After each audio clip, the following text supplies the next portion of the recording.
বাচ্চাদের জন্য আমরা একটু সমুদ্রে গোসল করতে পারছি না।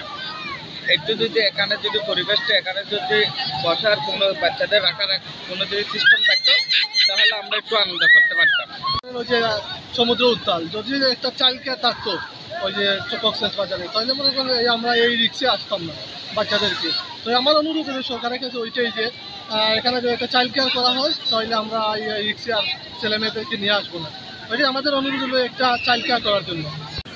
আমি মনে করি যে এই বাচ্চাদেরকে বাড়িতে রেখে আসাও সম্ভব না, সাথে তো নিয়ে আসবে অবশ্যই, কিন্তু এই বাচ্চাদেরকে নিরাপদে রাখার জন্য আসলে সরকার যদি এদের জন্য প্রয়োজনীয় সুন্দর এই বাচ্চাদের টেক কেয়ার করার জন্য যদি সরকারিভাবে কোনো ব্যবস্থাপনা থাকতো কিছু সময়ের জন্য, তাহলে আমার মনে হয় যে এটা ভ্রমণ পিপাসু যারা আছে গার্জিয়ান কর্তৃপক্ষ তারা অত্যন্ত সুন্দরভাবে এই সমুদ্র সৈকতের এই মনোরম দৃশ্য তারা উপভোগ করতে পারবে।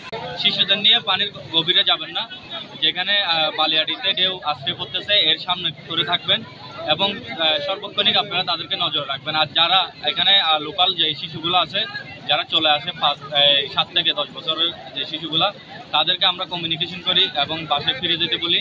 যদি কোনো বাটার সময় কোনো নির্ধারিত ছোটো গর্ত থাকে যেখানে পানি কম থাকে, আমরা তাহলে ওইখানে গোসল করে আমরা কড়া নজর রাখি তাদের।